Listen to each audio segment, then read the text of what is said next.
Welcome to hashtag This Is Me, Stories of Living Heart First, a listening series by ARC, a Rainbow Collective. Here we hold space for the tender, strange, and powerful ways people live creatively, love freely, and move through the world with heart first. In this noisy world, we are tuning into something deeper, who we are beneath the performance, the product, the labels. Today I'm joined by Sullivan. Hello. Okay, we'll just get right into it. How would you like to introduce yourself without mentioning your job or what you do? I'm just going to say I love music. I love everything about it. I love being as creative as I possibly can. So you go figure what I do. There's a lot of interaction with people with what I do. There's a lot of thinking with what I do. There's a lot of energy expense with what I do. And I don't think I'd have it any other way. Uh, I've been doing what I do now for the last 8 years, 8 years, I think.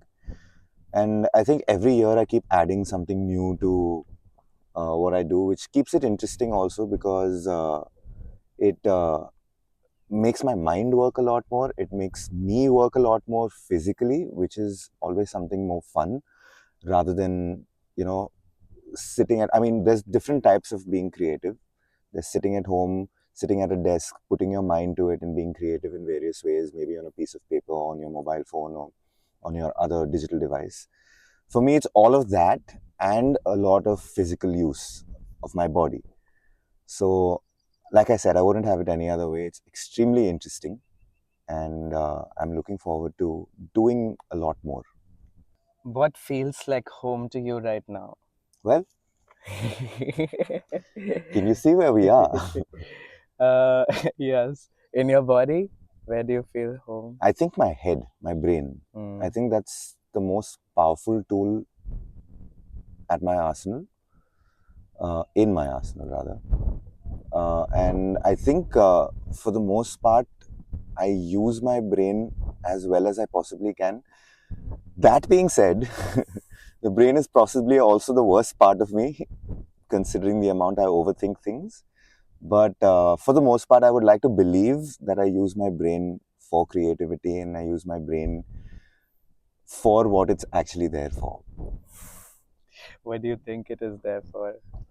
Well, for me personally, at this point in time, work, a little bit of a heart brain balance, where usually the brain overtakes hard decisions, and that's not fun.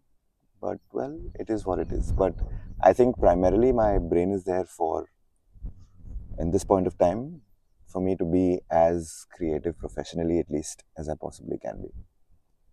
When you say at least, do you also mean that you would like to be more creative in your personal life? 100%. I mean, more creativity is always sought after. I mean, I'm always looking to do new things. I'm always looking, like, as you would know, like we've discussed, doing a lot of things from a creative point of view, hosting a lot of events and doing various kinds of things. Um, when we were to do the ARC event last month, the whole creative writing workshop that I wanted to sort of facilitate, it would be the first time that uh, I would actually be talking about my trade, my actual trade thing, something that I'm absolutely certified to do. Uh, I would be sharing that with other people. So that was something I was absolutely looking forward to doing. But unfortunately, it didn't happen. But well, we're gonna have more chances to do that. In your art, what feels like home to you? Singing, I think singing is something that calms me down. I think even when I'm not uh, doing it professionally, even when I'm at home and I'm simply chilling or I'm driving the car, I'm just singing along with whatever song is playing, harmonizing with whatever song is playing, trying to figure if I can sing a song or not, like trying to play maybe a Linkin Park song or an Adele song or a Meatloaf song and trying to hit those notes in the car to figure out if I could do it maybe at karaoke or maybe I could do it, record it and do it perhaps. So singing is possibly my comfort zone more than most other things. Writing is also probably in the top three, but singing I think would be right up there. I mean, I don't think I can. Like, if I had to lose my voice tomorrow, it would absolutely hurt me. Let's hope you don't lose it. Well, let's hope. What's one memory or moment that shaped the way you see the world today? So, in 2013, I had a little bit of an altercation with the judicial system of India, um, where I had to go to jail for 3 days and had to fight a court case. Nothing of my doing. I was caught in crossfires and I had to go to jail for 3 days, fight a court case against the state. That kind of sort of, at that time, set me back by many years professionally and emotionally and otherwise. Uh, but I don't regret it happening because I think I've become a different person since then. Therapy helped a lot.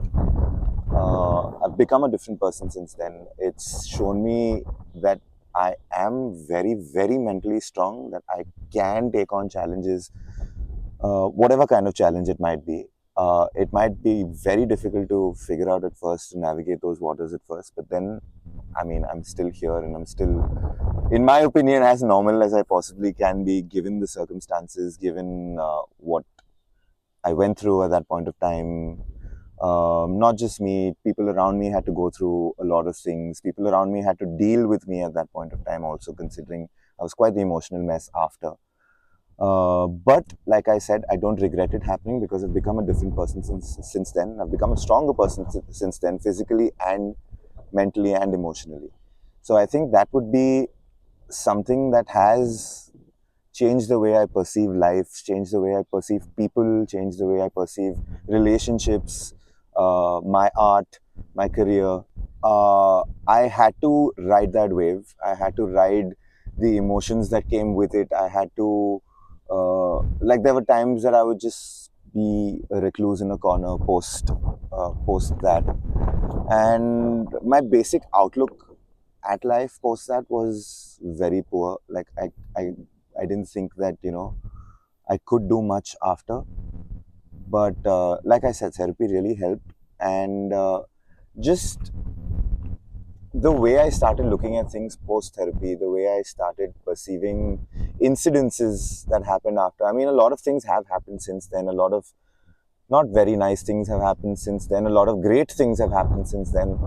I've had to deal with shocks, surprises, lots of things along the way also since then. But I think this sort of equipped me to deal with most things that came my way. So I think it's the physical, mental, and emotional strength that I actually got from this incident that actually helped me in many, many ways after. Like, a lot of great things have happened to me also since. And these great things wouldn't have happened had I not been there, emotionally or in whatever other way. So, like I said, I think that incident helped in a lot of ways to change the way I look at life. So I think that was really important. Had that not happened, I would have probably been meandering through life. I'd have probably been earning a lot more money. Let's face it. I would have probably been earning a ton more money right now. But then again, I mean, maybe I wouldn't have been as happy as I am right now, doing what I do. So I think, like, everything happens for a reason, right? I mean, everybody says that everything happens for a reason, and I think everything does happen for a reason. This also happened for a reason, and it's got me to where I am right now. In whatever way and state I am right now, I'm happy. So there are no regrets. And like I said, it's just physical and mental strength for me personally that has been the biggest power I got from it. What are you learning to listen to right now? For the most part, I'm learning to listen to what my brain and heart tell me. Sometimes there's a little bit of a, not sometimes, all the time, there's a little bit of a mismatch there. But then you have to pick the moments where you want to listen to your brain and the moments where you want to listen to your heart. Because let's face it, there will be times where what your heart tells you is absolutely illogical. Like, it makes zero sense. But it is the decision that is going to make you 100 times happier than the decision that your brain is telling you to take. And I think that sometimes making that wrong decision also will grant you that momentary happiness, that momentary, injection of joy that I think everybody needs at some point. Because look, everybody has their own issues. Like, you are going through your own issues, I'm going through my, everybody around us has whatever physical ailment or a mental ailment or whatever other kind of uh, disturbance that they have in life. So I think for me at this point, balancing, finding that right balance between listening to myself is that. Would you say that the other times one also needs to listen to their brain over the heart? Yes, definitely. I think your brain is a more logical part of you. And I think at some point of time, you have to consider what your brain is telling you to move forward and to find general happiness, like in the longer run and things like that. Not just from a relationship point of view or from a life point of view, but also from a professional point of view. There are so many decisions that sometimes that you got to take.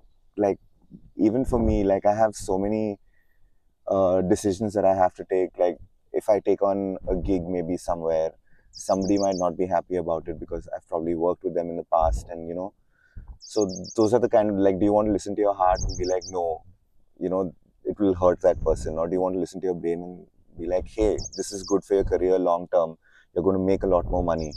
So what do you do? Those are those little dilemmas that you have. So I think that you need to find a balance between listening to either either part of you. You got to find the right balance, not just any sort of balance, the right balance. I mean, finding the right balance, again, it depends on you and it depends on your relationships and the way you perceive things. So The surf instructor would tell me, like, it's like that balance is not about like staying still or like that one point where like we find balance, but it's about like finding it. The act of finding it itself is like what balance is. absolutely. Like, so would you say that like in some context, in some situations, like things like how voice, like, you have to use some of your head voice, some of your chest voice, and somehow that you hit that right note that you need to do you think that also applies in like our lives where like there's like these different parts of ourselves that tell us different things? I think your body is very, and you of all people would know this, your body gives you signs at all stages of life. I think your body gives you signs and tells you things. More often than not, we don't listen to it. We choose not to listen to it. We don't listen to it, or we just don't know. For the most part, we just don't know, I think. But I think your body just gives you signs as to what it is feeling physically. And I think at some point we need to listen to it. And at some point we need to take the time to listen to it. Yeah. For the most part, I think we, today at least, in general, we don't really afford ourselves enough of time. We don't give ourselves enough of time mentally and otherwise to actually listen to ourselves and listen to what we want and what the brain wants, what the body wants. So I think just taking moments out of your day or out of your week, maybe you don't need to necessarily do it every day, because I understand how difficult people's weeks might be, from especially from a professional standpoint. Like, I've had a fairly difficult week professionally. It's been, by difficult I mean, it's been a heavy week of work. No complaints there, absolutely no complaints there. I would kill for more work. But I think at some point we just need to take that time out, listen to ourselves, just to stay healthy. I mean, at the end of the day, health matters, no? Heart first. Heart first. um, is there a sound, silence, or a song that has stayed with you lately? So when it comes to song, there are lots of songs that come and go and come and go. Like, over time, like, I keep trying new things, I keep singing new things, I keep listening to new things, trying to expand the horizon of music that I listen to and things like that. But I think there are just a handful of songs that are just there, that they just stick. I mean, uh, Sinatra's My Way is one of them. Like, I've been singing that song for a very, very long time, many, many years, so much so that when I used to go to karaoke earlier, I would only do that song and then retreat to a corner, maybe, and things like that. Till people came and told me, they're like, hey, other songs exist. Why don't you? But I think Sinatra's My Way is probably an anthem for me in my head at this point. I mean, I don't do it as much anymore now. So, that song is probably an anthem for me. And of late, I think the Adele song that I sing when we were young, I think that is another song that I absolutely love. But from just a musical standpoint, I think my go-to every time I want to feel comfort, every time I want to feel, at ease, especially in the car, or even if I'm home and I'm working on something that doesn't require my utmost attention and I can afford my brain a little bit of multitasking. I think Fleetwood Mac is something, the Rumors album is something that I always would go back to. Stevie Nicks doing her thing, I think, is just, it's either her or it's Dolores O'Riordan just singing in general, just their voices. These two women, just listening to their voices is comfort. How do you know when it's time to pause or express? I think for me of late, I've been expressing a lot. You would know that. I'm sure Ruchi would know that as well.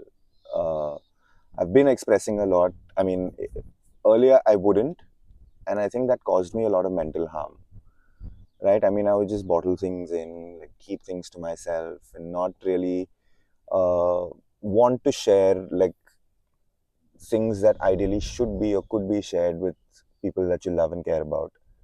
Uh, but I think times have changed, at least for me personally. Like, I've been a lot more open about a lot of things. I've been talking to the people around me a lot about things I'm feeling and about things I want to do, asking for advice, accepting advice, solicited or not, from my loved ones. I mean, I have a Ruchi in my life and she gives advice whether you want it or not.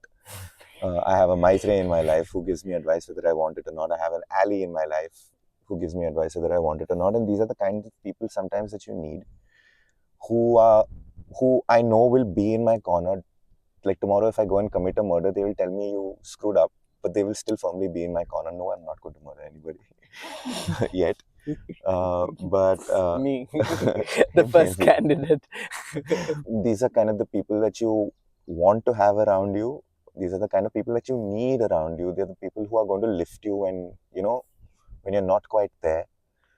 They'll probably not do it in a way that you want them to do it in. They'll probably not be very nice about it. They'll probably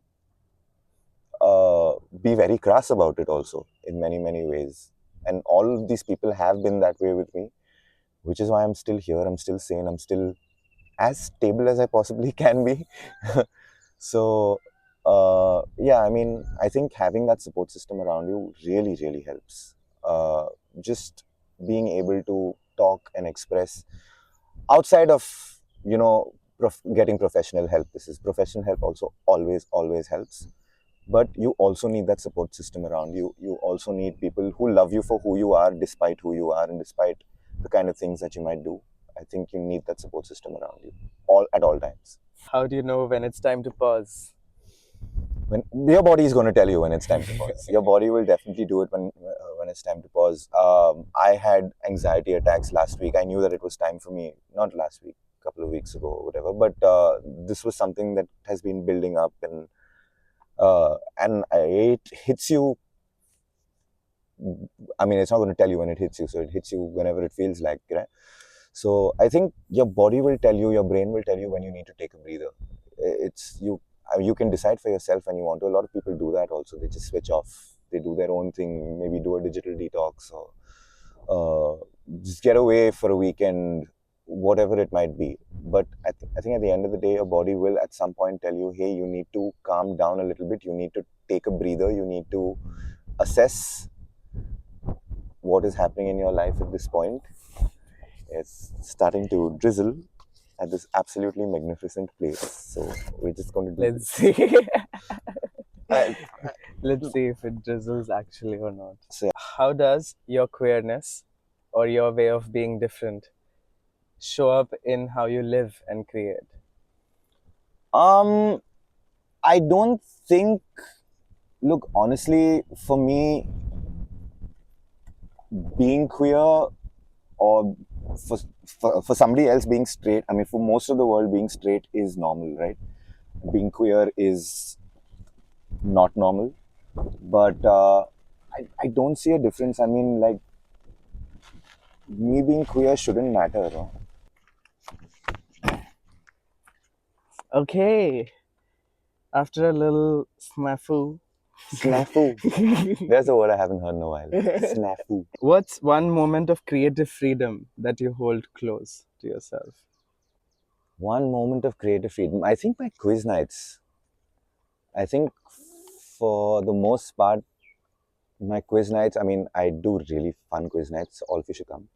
But no, I do really fun quiz nights. I mean, I do a whole bunch of different things in my quiz. I play different kinds of rounds. I make it very interactive in a way where people can steal points off of each other, banter off each other.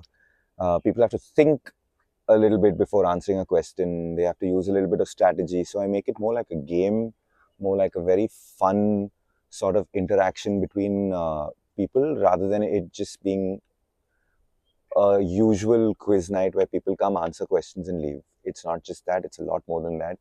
Is that also a space where you feel creatively free about yourself?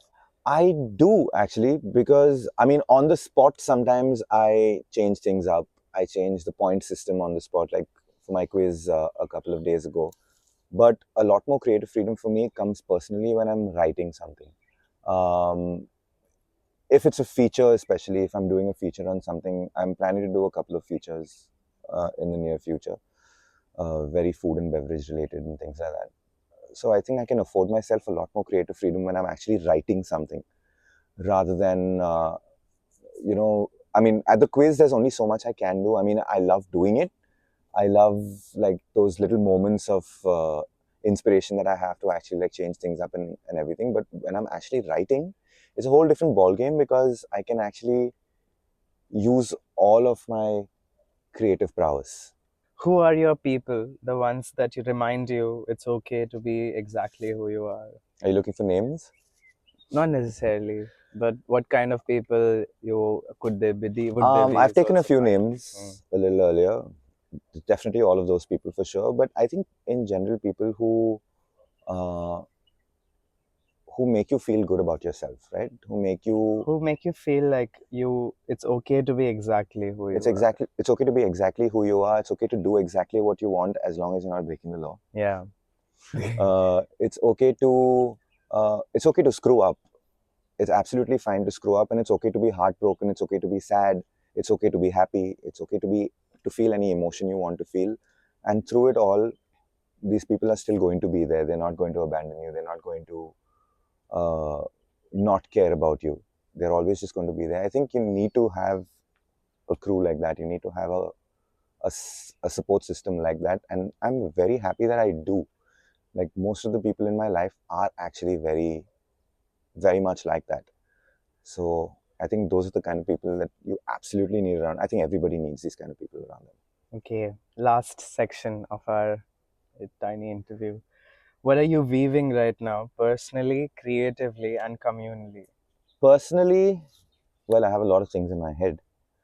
But I'm just trying to increase my engagement with the community in general, not necessarily the queer community, but the community in general. I think I have a lot to offer in terms of being an entertainer and being basically in that line of work. I think I have a lot more to offer than what I'm currently doing. I want to step out of my comfort zone a little bit. I want to explore that creative side of me a little bit more. I am hopefully, it's not a brag or anything, but hopefully, if all goes well, I could be on radio in a month's time from now, or maybe 2 months' time from now.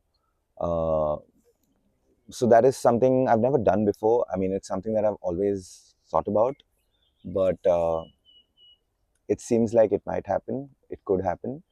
So that's something I'm really excited about. I get to express myself on a forum. What's something you've unlearned that's helped you live more freely? Something I've unlearned is to stop caring about what people think of me and what people may, people may perceive me to be, which has helped me be a lot more free in my head and express myself more physically, more uh, emotionally, and to people that I want to be with whether from a platonic point of view or not. Uh, I think basically unlearning to care about people's perception of you is one of the biggest things it's one of the biggest things I've unlearned in the last year and a half, maybe. So yeah, and it's helped me a lot to, uh, do what I want to do, think about things that I want to, think about being with who I want to be, and things like that. So, and again, expressing it to the people around me. So yeah, it's basically caring about people's perceptions of me and what they might think of me, especially if it's negative. So when you hear other people's opinions, how do you ignore them or not listen to them as much? I mean, it depends Or on what the opinion is. correct. I mean, sometimes they have an opinion for a good reason. Sometimes it's more advice than opinion. And that is something I absolutely appreciate. Like, uh, constructive criticism is something that I absolutely appreciate. Every time somebody, like usually at my quiz nights or something, when I try something random and it hasn't worked, people who come for a lot of my quiz nights actually come up to me and say, "Hey man, this didn't work today. Uh, maybe think about the point system, changing that up a little bit. Maybe think about this, do that." Yeah. And that's great because that's feedback that I can actually use to better myself.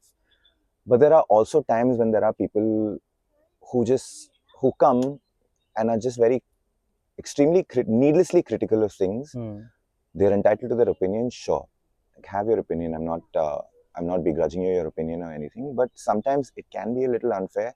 I try to tune it out as much as possible, but considering it's also work and profession for me, it does affect me mentally a little bit if I hear it. Finish this sentence. It's not really a question. Finish this sentence. This is me and I dot dot dot. There's a little bit of a doozy and a thinker. Take your time. It's okay. This might sound a little generic. This is me. I am who I am. Deal with it. Thank you, Sullivan, for letting us into your world, your heart. This was absolutely fun to do, especially here in my comfort zone. Yeah. I'm not going to tell you where we are. Yes. To everyone who's tuning in, thank you for listening. Oh, wait. Since we did not talk about what you actually do, now you can say that, hey, Right. So I do a whole bunch of things. I host trivia nights, like I spoke about. I host very fun trivia nights. Marketing opportunity. I'm going to take it. Come for my trivia nights. Follow me on the Sullivan project on Instagram. You'll see where all I'm doing my trivia nights. In addition to that, I host karaoke. I do a lot of writing. I'm actually currently in the process of writing a rule book for a trivia-based board game that some friends of mine are developing. I'm writing a rule book. I'm also doing their website and a little bit of their app content. I also am a creative writer, a feature writer. I've been a journalist for a while, so I do a bit of writing work every time I can find myself a contract. I haven't done too much of writing in the past few years because I've been doing a lot of hosting of events and things like that.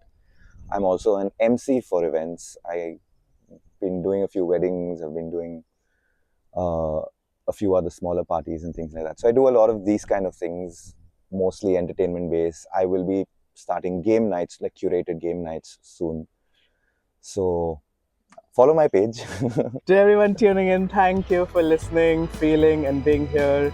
Keep creating, keep becoming, and always live hard first. See you next time on This Is Me. That little wave that I did at the end, cut that.